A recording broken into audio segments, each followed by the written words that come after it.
আসসালামু আলাইকুম, আমি Tanvir Anjum, first year MBBS student. তো আজকে আমাদের অনুশীলনী সলভ সিরিজের প্রথম ক্লাস, যেটা হবে কোষ বিভাজন এই চ্যাপ্টারটার উপর। তো অনুশীলনী আসলে এখন কতটা গুরুত্বপূর্ণ এটা তোমরা যারা রানিং ব্যাচ আছো তোমাদের আলাদাভাবে বলার প্রয়োজন নাই। অ্যাকাডেমিক টু অ্যাডমিশন সব ক্ষেত্রেই এখন অনুশীলনী পড়ে যাওয়া বা অনুশীলনী প্র্যাকটিস করা মাস্ট।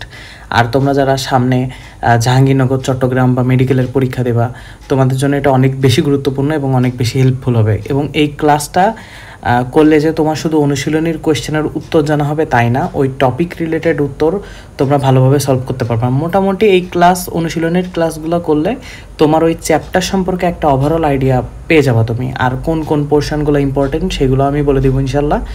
তো এই হচ্ছে মূলত ব্যাপার। তো অনুশীলনী সলভ সিরিজের এই ক্লাসগুলো আমরা সিরিয়ালি নিব। মূলত হচ্ছে তোমার প্রথমে কোষ বিভাজন দিয়ে আমরা শুরু করছি, তো এইভাবে বোটানিটা শেষ করবো আলিম স্যারের, তারপরে আমরা আজিবুস স্যারের দিকে যাব। আজিবুস স্যার দিয়ে আমরা বোটানি অনুশীলনীটা ক্লোজ করব। এরপরে আমরা জুওলজিতে মাজেদা ম্যাডাম এবং আলিম স্যারের ক্লাসগুলোও নিব ইনশাল্লাহ। তোমরা যদি এভাবে সিরিয়ালি ক্লাসগুলো করতে থাকো, তোমাদের আমি এটুকু কথা দিতে পারি যে তোমাদের মোটামুটি ভালো রকম বেসিক ক্লিয়ার হবে। এই অনুশীলনীর ক্লাস থেকেই অনেকটা বেসিক তোমাদের ক্লিয়ার হয়ে যাবে এবং ওভারঅল চ্যাপ্টারের একটা ভালো আইডিয়া তোমরা পাবা যে আসলে ইম্পর্টেন্ট কোনটা বা অনুশীলনী কীভাবে পড়তে হয়, এইটার একটা ভালো ধারণা তোমরা পেয়ে যাবা। তো আর সময় নষ্ট না করে চলো ক্লাস শুরু করা যাক। আচ্ছা, তো আমাদের প্রথম কোয়েশ্চেন হচ্ছে, কোন বিজ্ঞানী কোষ বিভাজন আবিষ্কার করে? তো ওয়াল্টার ফ্লেমিং হচ্ছে কোষ বিভাজন আবিষ্কার করে। তো আমাদের এইখান থেকে কিছু জিনিস মনে রাখতে হবে, সেটা হচ্ছে ওয়াল্টার ফ্লেমিং যে ইনি হচ্ছে সামুদ্রিক স্যালামান্ডার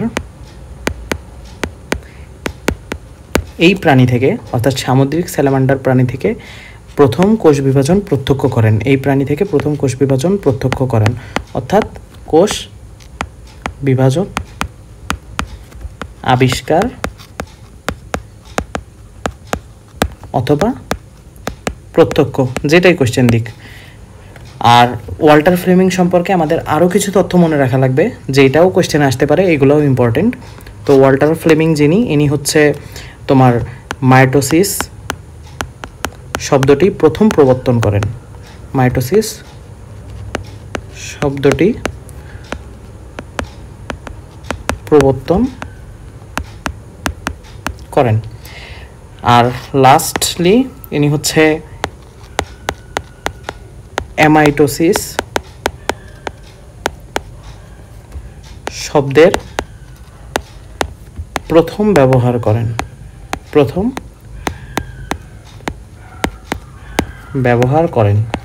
আচ্ছা, আরেকটা কথা বলি, সেটা হচ্ছে যে এই স্লাইডটা আমি আমাদের টেলিগ্রাম গ্রুপে দিয়ে দিব। তোমরা অনুশীলনী সলভ করার সময় এই স্লাইডটা একটু রিভিশন দিবা, কারণ এই স্লাইডের মধ্যে আমি মোটামুটি সব তথ্য গুছিয়ে দেওয়ার চেষ্টা করব। এই স্লাইডটা পড়লেই তোমার মোটামুটি ওই টপিক রিলেটেড সব একটা ধারণা চলে আসবে। আর আরেকটা কথা বলি, হাতের লেখা হয়তো ভালো হচ্ছে না, তোমাদের বোঝার মতো হয়তো হয়ে যাবে, তো তোমরা একটু অ্যাডজাস্ট করে পড়ে নিবা। আর এখান থেকে আমাদের আরেকটা জিনিস মনে রাখতে হবে, যেটাও ইম্পর্টেন্ট, সেটা হচ্ছে স্ট্রাসবুর্গার ইনি হচ্ছে কি করেন, এটাও ইম্পর্টেন্ট। তো ইনার ক্ষেত্রে প্রথম যেটা মনে রাখতে হবে সেটা হচ্ছে ইনি মিওসিস আবিষ্কার করেন।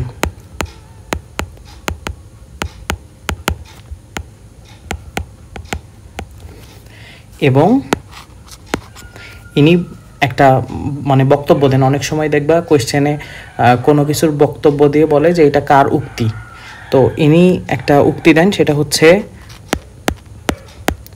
জনন কোষের ক্রোমোজোম সংখ্যা মাতৃকোষের অর্ধেক। তো এইখান থেকে দুইটা জিনিস মনে রাখলেই হবে, এক হচ্ছে ওয়াল্টার ফ্লেমিং আর এক হচ্ছে স্ট্রাসবুর্গার। এনারা কি করেন? তো স্ট্রাসবুর্গারের ক্ষেত্রে মিওসিস আবিষ্কার করেন এবং জনন কোষের ক্রোমোজোম সংখ্যা মাতৃকোষের অর্ধেক হবে, এই উক্তিটা তার। তো এই হচ্ছে প্রথম কোয়েশ্চেন। তো এখানে তাইলে অ্যান্সার কোনটা হবে? অ্যান্সার হবে ওয়াল্টার ফ্লেমিং। আচ্ছা, নেক্সট কোয়েশ্চেন, কোষ বিভাজন পদ্ধতি কত প্রকার? এটা আমরা মোটামুটি সবাই জানি। কোষ বিভাজন পদ্ধতি মূলত 3 প্রকার। তো 3 প্রকার কি কি? প্রথম হচ্ছে অ্যামাইটোসিস। অ্যামাইটোসিসকে আরও অনেকভাবে ডাকা হয়, সেটা হচ্ছে অ্যামাইটোসিস বা প্রত্যক্ষ বিভাজন অথবা ডিরেক্ট সেল ডিভিশন। আচ্ছা, তোমরা ইংলিশ টার্মগুলো কিন্তু ভালো গুরুত্ব দিয়ে পড়বা, কারণ অনেক ক্ষেত্রে বিভিন্ন অ্যাডমিশনে দেখবা তোমরা ইংলিশ টার্মের কোয়েশ্চেনগুলো বেশ আসতেছে। আচ্ছা, আরেকটা হচ্ছে মাইটোসিস বিভাজন অথবা সমীকরণিক বিভাজন, অর্থাৎ ইকুয়েশনাল ডিভিশন। আর লাস্ট মিওসিস।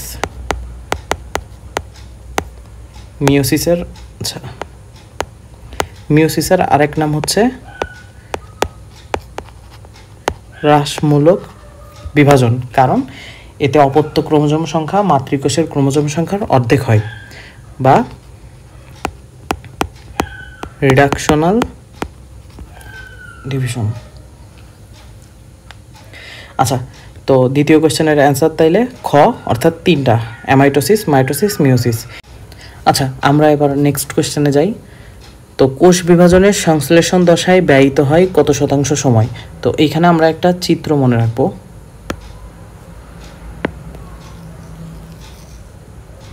এইটা হচ্ছে তোমার মাইটোসিস কোষ বিভাজনের যে সাইকেল সেটার আর কি। তো 1 মিনিট, আমি এটা একটু রেডি করে নিই।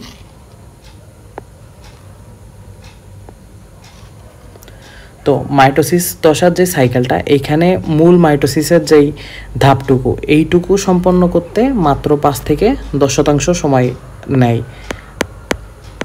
মূল মাইটোসিস যেটা, সেটা 5 থেকে 10% সময় নেয়। তাহলে বাকিটুকু কি? বাকিটুকুকে বলে ইন্টারফেস বা প্রস্তুতি দশা। ইন্টারফেস দশাকে আবার 3টা ভাগে ভাগ করা হয়। একটা হচ্ছে জীবন দশা, যেটাই সময় নেয় হচ্ছে 30 থেকে 40% সময়। আরেকটা হচ্ছে এস অথবা সংশ্লেষণ দশা,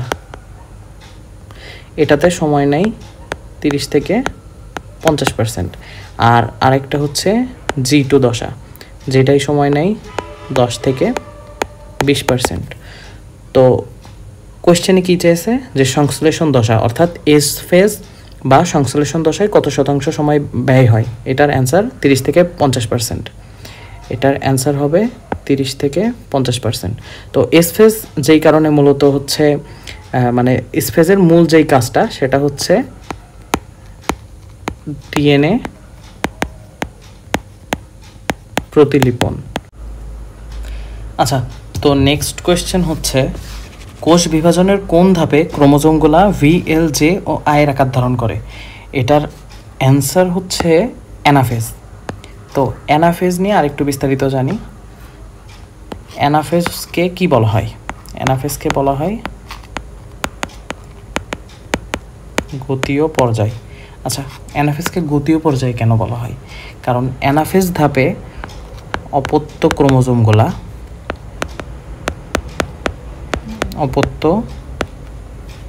ক্রোমোজোমগুলো বিষুবীয় অঞ্চল থেকে মেরুমুখী অঞ্চলের দিকে যাত্রা করে। এই কারণে একে গতীয় পর্যায়ে বলা হয়। এই কোয়েশ্চেনটা তোমরা দেখবা হিউজ পরিমাণে পাবা সামনে, একাডেমিক বলো, অ্যাডমিশন বলো, বিভিন্ন জায়গায় এই কোয়েশ্চেনটা অনেক বেশিবার আসছে এবং সামনেও আসবে, যে কোন ধাপকে গতীয় পর্যায় বলা হয়। আচ্ছা, এখান থেকে আরেকটা জিনিস জেনে রাখলে ভালো, সেটা হচ্ছে যে এই যে অবস্থানগুলো VLJ ও I, এটাকে মানে এটার কোনটাকে কি বলে, এটা জেনে রাখলে ভালো। এটা মানে আসে না খুব বেশি, কিন্তু জেনে রাখতে সমস্যা কি। ভিকে বলা হয় মেটাসেন্ট্রিক, এলকে বলে সাবমেটাসেন্ট্রিক, জেকে বলে অ্যাক্রোসেন্ট্রিক এবং আইকে বলে টেলোসেন্ট্রিক। এবার হচ্ছে নেক্সট কোয়েশ্চেন, অপত্য ক্রোমোজোমগুলা মেরুমুখী হয় কখন? এইটা আমরা আগেই পড়ে আসছি, আগেই ব্যাখ্যা দিয়ে ফেলছি যে মেরুমুখী চলন কখন হয়। অ্যানাফেজ দশায় মেরুমুখী চলন হয়, অর্থাৎ বিষুবীয় অঞ্চল থেকে যখন মেরুর দিকে যাত্রা শুরু করে, এটা হচ্ছে মানে কোন পর্যায়ে হয়? গতীয় পর্যায়ে হয়। আর গতীয় পর্যায় কোনটা? এটা হচ্ছে অ্যানাফেজ দশা। নেক্সট কোয়েশ্চেন হচ্ছে, ক্রোমোজোমাল নৃত্য দেখা যায় কোন দশায়? ক্রোমোজোমাল নৃত্য দেখা যায় প্রোমেটাফেজ দশায়। আচ্ছা, এখানে প্রোমেটাফেজ অপশান কই? আচ্ছা, এখানে মনে হয় আমি অথবা স্লাইড বানানোর সময় ভুল করে অপশানটা অ্যাড করতে পারি নাই, হয়তো অনেকগুলো কোয়েশ্চেন পাশাপাশি ছিল, এই কারণে অন্য কোয়েশ্চেনের অপশান হয়তো অ্যাড করে ফেলছি। তো এটার অ্যান্সার হবে কিন্তু প্রোমেটাফেজ। এটা আচ্ছা, এটার অ্যান্সার হবে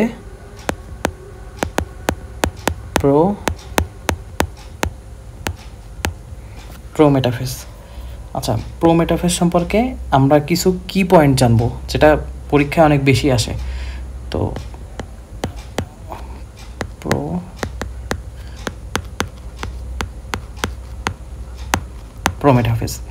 প্রোমেটাফেজ প্রথমত যে ক্রোমোজোমাল নৃত্য যেটা, এটাই তো একটা কি পয়েন্ট, এটা মাথায় রাখবা। এক মিনিট, আমি এটা একটু মার্ক করে দিই। প্রোমেটাফেজ। তো প্রোমেটাফেজ নিয়ে আরও কিছু কি পয়েন্ট মনে রাখতে হবে, সেটা হচ্ছে এইটা স্বল্প স্থায়ী, এটা হচ্ছে স্বল্প স্থায়ী পর্যায়। এর সাথে আরও কিছু আর দুইটা ইনফরমেশন মনে রাখতে হবে, যেটা কাছাকাছি, কথাগুলো অনেকটা কাছাকাছি, তবে এই দুইটা লাইন ইউজ করে অনেক বেশি কোয়েশ্চেন করা হয়। একটা হচ্ছে স্পিন্ডল তন্তু তৈরি শেষ হয় কোন পর্যায়ে, এবং স্পিন্ডল তন্তু তৈরি হয় কোন পর্যায়ে। এই দুইভাবেই কোয়েশ্চেনগুলো আসতে পারে। তো একটা হচ্ছে স্পিন্ডল তন্তু তৈরি শেষ হয়, স্পিন্ডল তন্তু তৈরি শেষ হয় এবং স্পিন্ডল তন্তু তৈরি হয়। এর সাথে সাথে আরও কিছু জিনিস আমাদের মনে রাখতে হবে, সেটা হচ্ছে এই পর্যায়ে নিউক্লিওলাস, যেটা নিউক্লিওলাসের বিলুপ্তি ঘটে। আর শেষে আরেকটি জিনিস মনে রাখতে হবে, যে এই পর্যায় থেকেই মূলত তোমার হচ্ছে অপত্য ক্রোমোজোমগুলা বিষুবীয় অঞ্চলের দিকে যাত্রা করে। অপত্য ক্রোমোজোমগুলো বিষুবীয় দিকে যাত্রা শুরু করে। এভাবেও আসতে পারে যে অপত্য ক্রোমোজোমগুলো বিষুবীয় অঞ্চলের দিকে যাত্রা শুরু করে কোন পর্যায়ে। কারণ কোয়েশ্চেন তো আনপ্রেডিক্টেবল, যে কোনোভাবে যে কোনো জায়গায় কোয়েশ্চেন আসতেই পারে। আচ্ছা, এবার কি বলছে, নিচের কোনটিতে ক্রোমোজোম গতিপ্রাপ্ত হয়? এটা আমরা আগেই আলোচনা করে আসছি, গতিপ্রাপ্ত হয় কোন পর্যায়ে? গতি পর্যায়ে। আর গতি পর্যায় কোনটা? গতি পর্যায় অ্যানাফেজ। আচ্ছা, নেক্সট কোয়েশ্চেন হচ্ছে, কোষ বিভাজনের সময় কোন অঙ্গাণুটি অ্যাস্টারশ্মি সৃষ্টি করে? তো এখানে যে অঙ্গাণুটি অ্যাস্টারশ্মি সৃষ্টি করে সেটা হচ্ছে সেন্ট্রিওল। সেন্ট্রিওল থেকে অ্যাস্টারশ্মি সৃষ্টি হয় এবং অ্যাস্টারশ্মি থেকেই প্রাণী কোষে স্পিন্ডল তন্তু সৃষ্টি হয়। তো এখানে কোয়েশ্চেনটা এইভাবেও আসতে পারতো যে প্রাণী কোষে স্পিন্ডল তন্তু সৃষ্টি হয় কোন অঙ্গাণু থেকে, তাহলে অ্যান্সার হবে সেন্ট্রিওল। আর কোয়েশ্চেনটা এইভাবেও দেয় অনেক ক্ষেত্রেই, যে তাইলে এবার বলো যে উদ্ভিদ কোষে স্পিন্ডল তন্তু সৃষ্টি হয় কোন অঙ্গাণু থেকে। তার মানে উদ্ভিদ কোষে স্পিন্ডল তন্তু সৃষ্টি হয় কোন অঙ্গাণু থেকে? এর অ্যান্সার কি হবে? এর অ্যান্সার হবে মাইটোটিক সেন্টার অথবা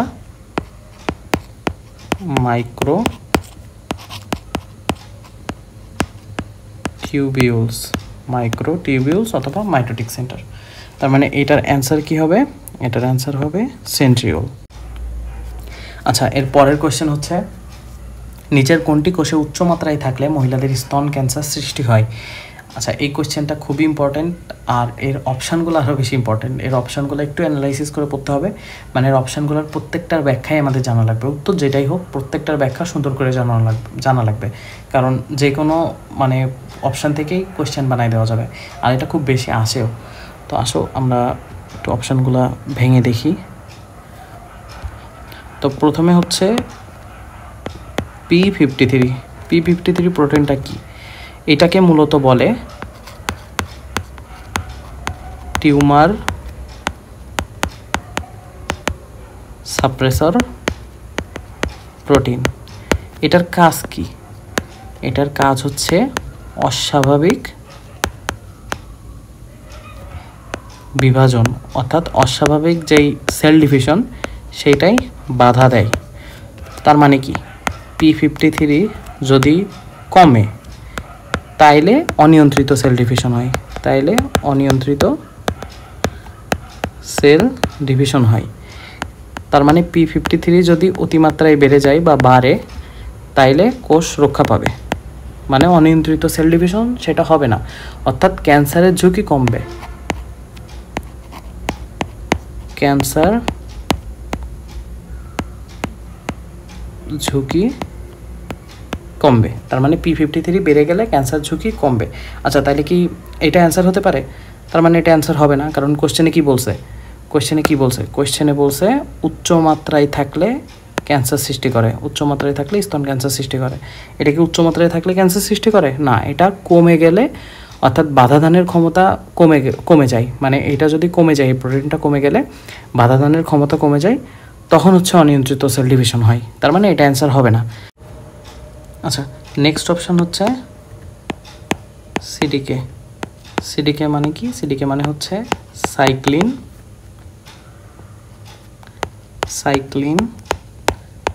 ডিপেন্ডেন্ট কাইনেস।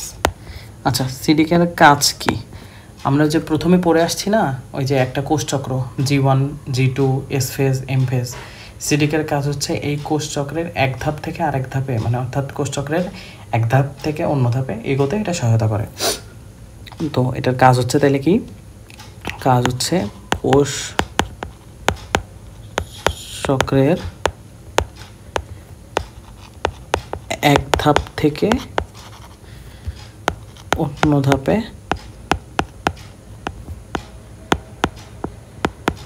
এগোতে সহায়তা করে, অর্থাৎ বিভিন্ন ধাপে এগোতে সহায়তা করে।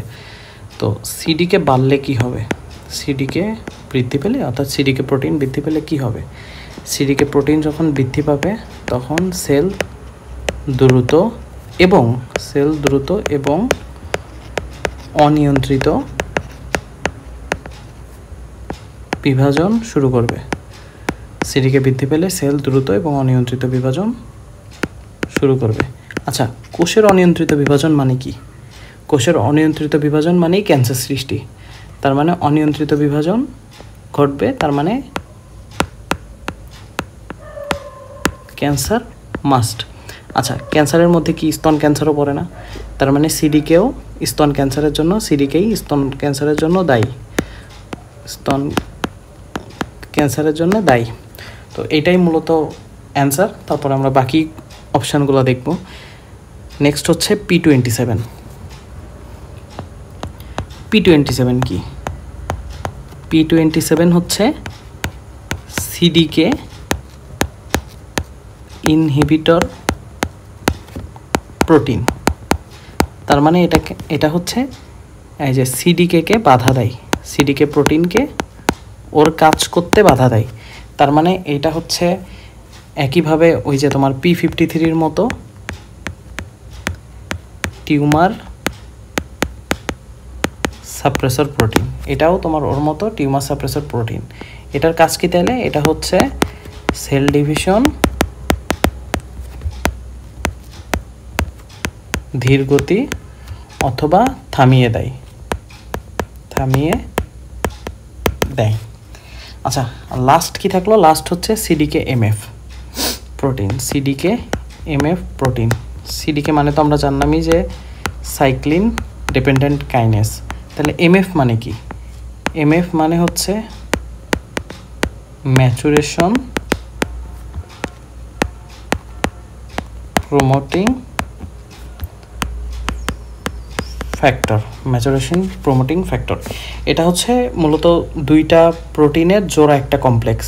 এটা কি? এটা হচ্ছে দুইটা প্রোটিনের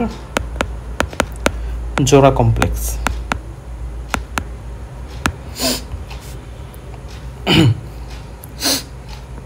এটার কাজ কি? এটার কাজ হচ্ছে তোমার মাইটোসিস বিভাজনের ধাপ যেটা, অর্থাৎ যে কোষচক্র, কোষচক্রে মূলত G2 ফেজ থেকেই মাইটোসিস ধাপে প্রবেশ করে। তো G2 ফেজ থেকে মাইটোসিস ধাপে যাওয়ার জন্য এই সিডিকেএমএফ প্রোটিনটা খুবই গুরুত্বপূর্ণ। সিডিকেএমএফ এর কারণেই মূলত কোষ বিভাজনের মাইটোসিস পর্ব শুরু হয়, অর্থাৎ G2 ফেজ থেকে মাইটোসিস পর্যায়ে প্রবেশ করে। তার মানে হচ্ছে G2 ফেজ থেকে মাইটোসিস পর্ব শুরু হওয়ার জন্য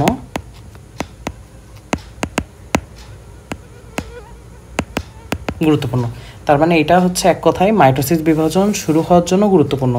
এটাকে আরও একটা বিশেষ নামে ডাকা হয়, সেটা হচ্ছে কোষ চক্রের সুইচ। এটা একটু মনে রাখবা, অনেক সময় কোশ্চেন দিতেই পারে যে কোষ চক্রের সুইচ বলা হয় কাকে।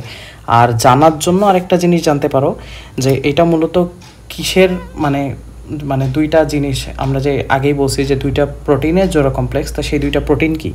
একটা হচ্ছে CDK1, এটা হচ্ছে তোমার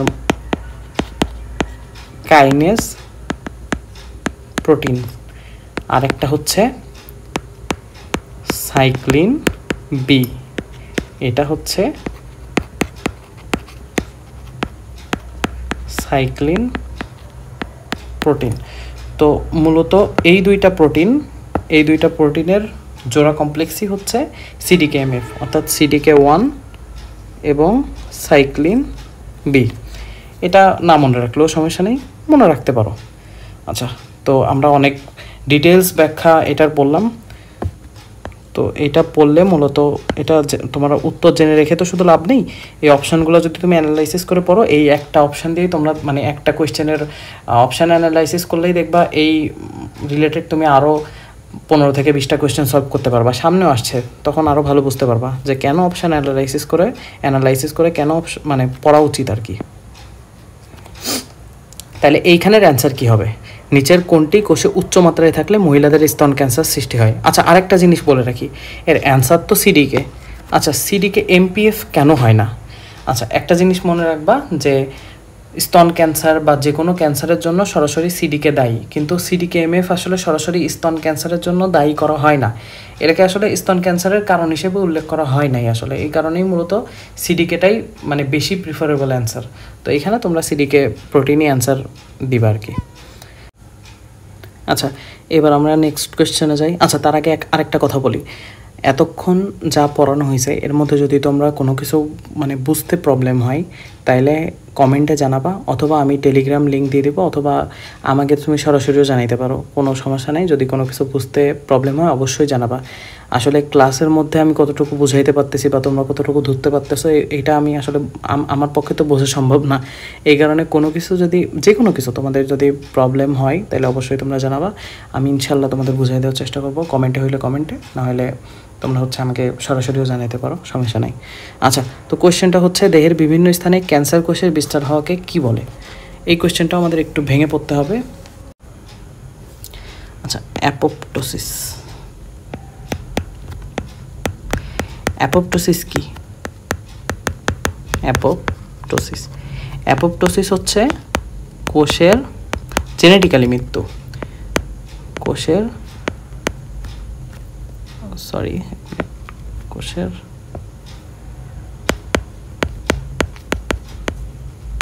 জেনেটিক্যাল মৃত্যু।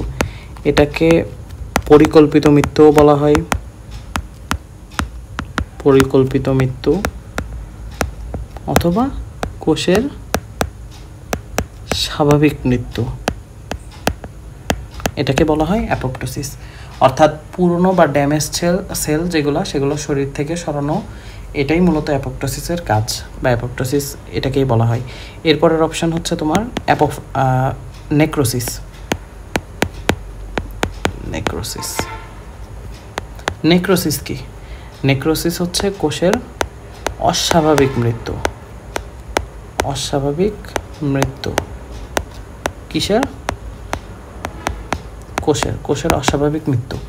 এটা তোমার হচ্ছে এটাকে মানে আঘাতজনিত কারণে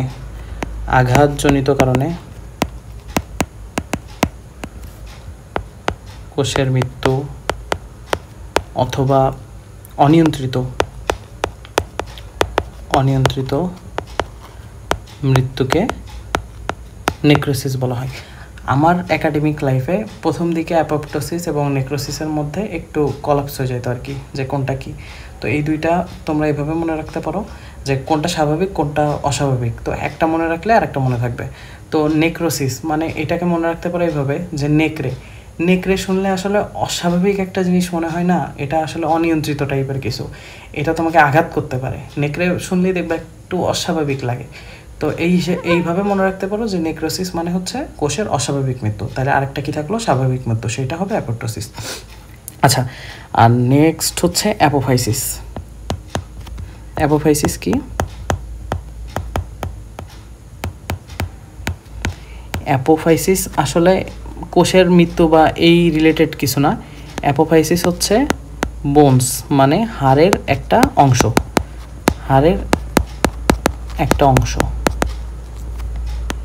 এটা তোমার হচ্ছে পেশি বা টেন্ডন যেটা এটাই যুক্ত থাকে, এটাই হচ্ছে অ্যাপোফাইসিস। তো এটা মূলত এই মৃত্যু রিলেটেড কিছু না, কোষের মৃত্যু রিলেটেড কিছু না, বা ক্যান্সার কোষ এই টাইপের সাথেও রিলেটেড না। এই অপশানটা একটু বাইরের, মানে এই টপিকের বাইরের। আচ্ছা, লাস্ট হচ্ছে মেটাস্টেসিস। তো মেটাস্টেসিস কি? মেটাস্টেসিস হচ্ছে শরীরে যখন ক্যান্সার কোষ এক জায়গা থেকে অন্য জায়গায় ছড়িয়ে পড়ে, এটাই হচ্ছে মেটাস্টেসিস। তার মানে ক্যান্সার কোষ শরীরের বিভিন্ন জায়গায়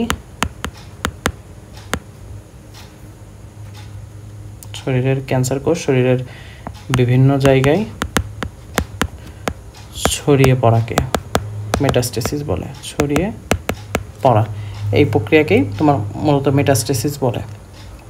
আচ্ছা, তো তার মানে এখানে কোয়েশ্চেনে কি চেয়েছে? দেহের বিভিন্ন স্থানে ক্যান্সার কোষের বিস্তার হওয়াকে কি বলে? ক্যান্সার কোষের বিস্তার বা ছড়িয়ে পড়া এটাকে কি বলে? তাইলে মেটাস্টেসিস বলে। তাইলে এর অ্যান্সার হবে মেটাস্টেসিস। নেক্সট কোয়েশ্চেন, ভ্রূণের লিঙ্গ নির্ধারণের সময় কোন পদ্ধতি ব্যবহার করা হয়? আচ্ছা, এইখানে একটা কিওয়ার্ড তোমরা মনে রাখবা, সেটা হচ্ছে ভ্রূণীয়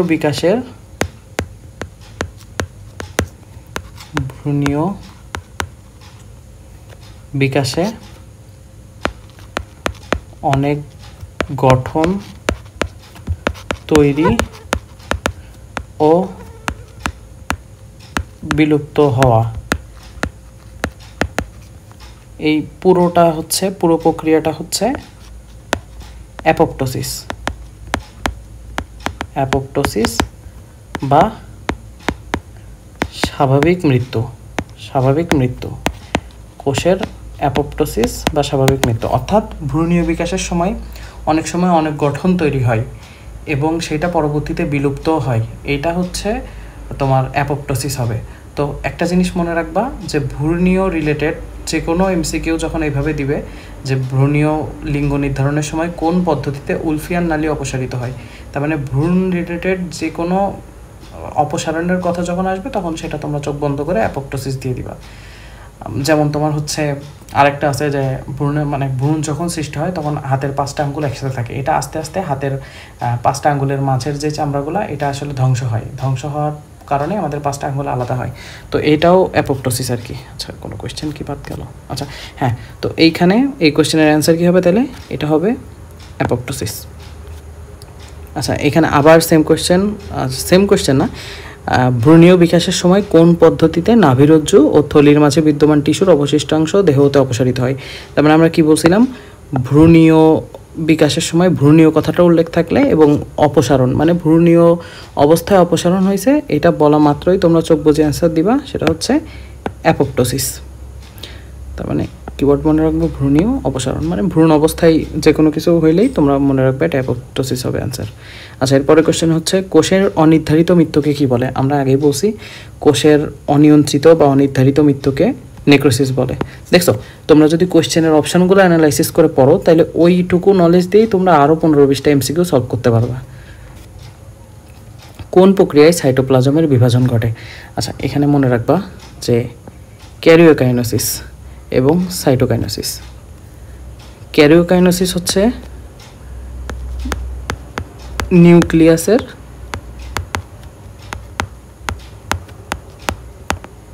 বিভাজন। ক্যারিওকাইনোসিস হচ্ছে কি? ক্যারিওকাইনোসিস হচ্ছে নিউক্লিয়াসের বিভাজন, আর সাইটোকাইনোসিস হচ্ছে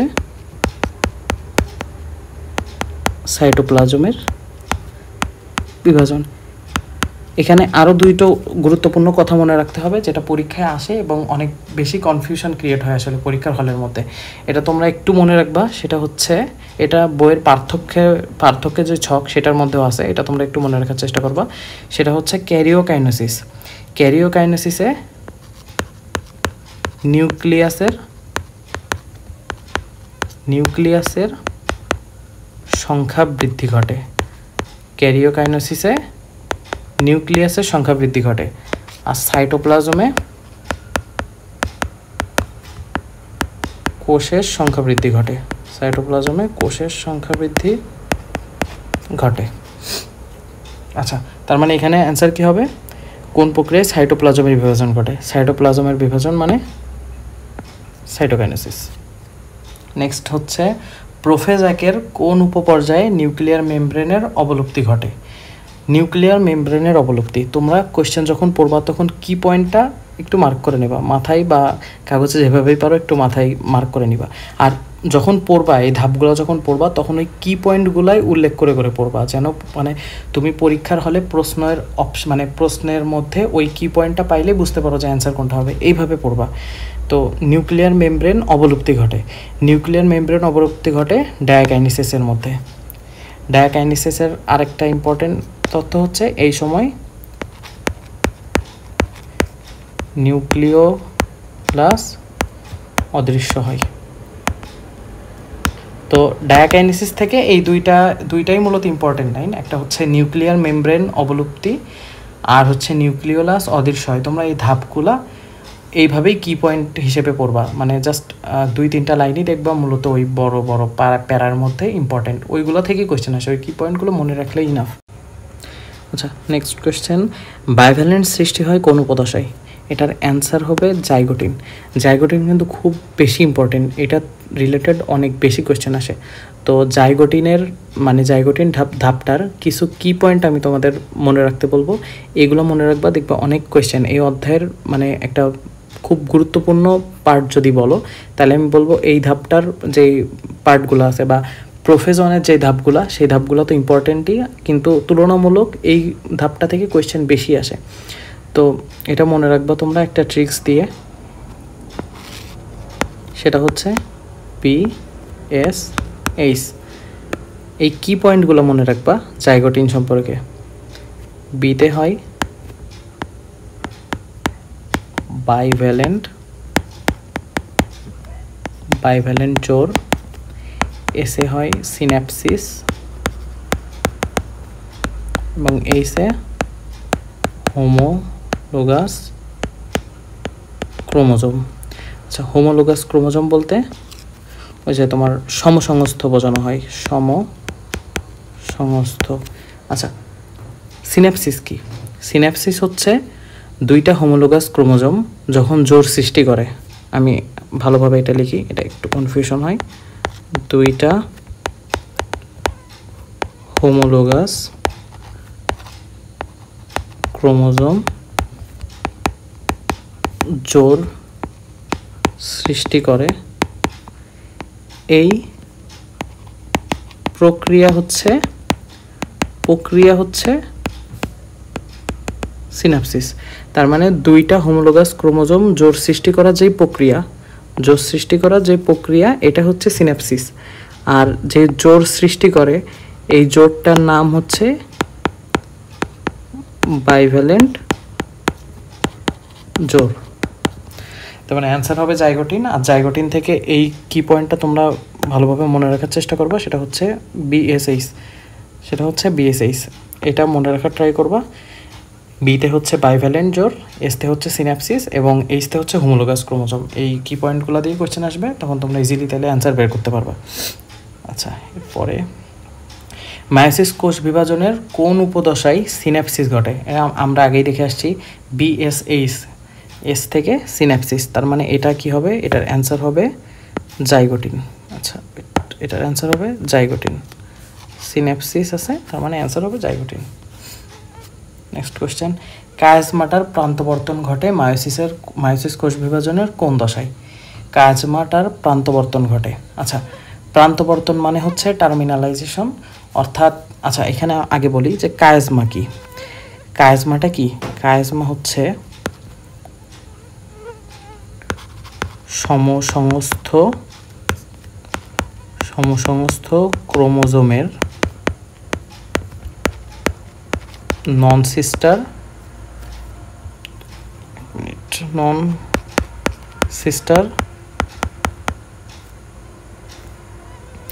ভুল হচ্ছে কেন? তো নন সিস্টার ক্রোমাটিডগুলোর জোড়। এটা মূলত তোমার এক্স আকৃতির। আচ্ছা, নন সিস্টার কি? নন সিস্টার ক্রোমাটিডগুলো কি? নন সিস্টার হচ্ছে ভিন্ন ক্রোমোজোমের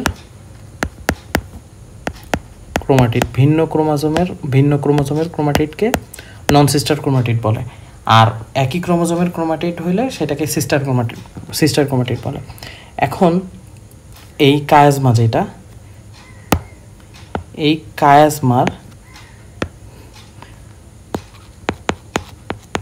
যখন প্রান্তের শেষ দিকে সরে যেতে থাকে, এটাকেই মূলত তোমার প্রান্তবর্তন অথবা টার্মিনালাইজেশন বলে।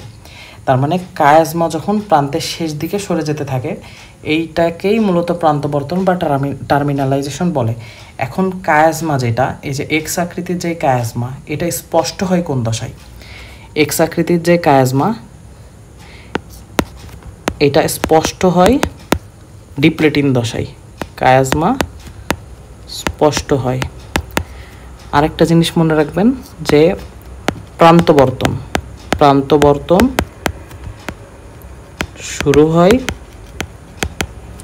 ডিপ্লেটিন দশায়। প্রান্তবর্তন শুরু হয় কোন দশায়? ডিপ্লেটিন দশায়। কিন্তু এইখানে প্রশ্নে কি বলছে? প্রশ্নে বলছে প্রান্তবর্তন ঘটে। এখন প্রান্তবর্তন ঘটে বলতে কি বোঝানো হয়? মানে প্রান্তবর্তন সমাপ্ত হয়ে গেছে, এই টাইপের কিছুই তো বোঝানো হয়। তো প্রান্তবর্তন ঘটে অর্থাৎ প্রান্তবর্তন সমাপ্ত বা শেষ হয়েছে এমন কিছু বোঝাইতে এর অ্যান্সার হবে ডায়াকাইনেসিস।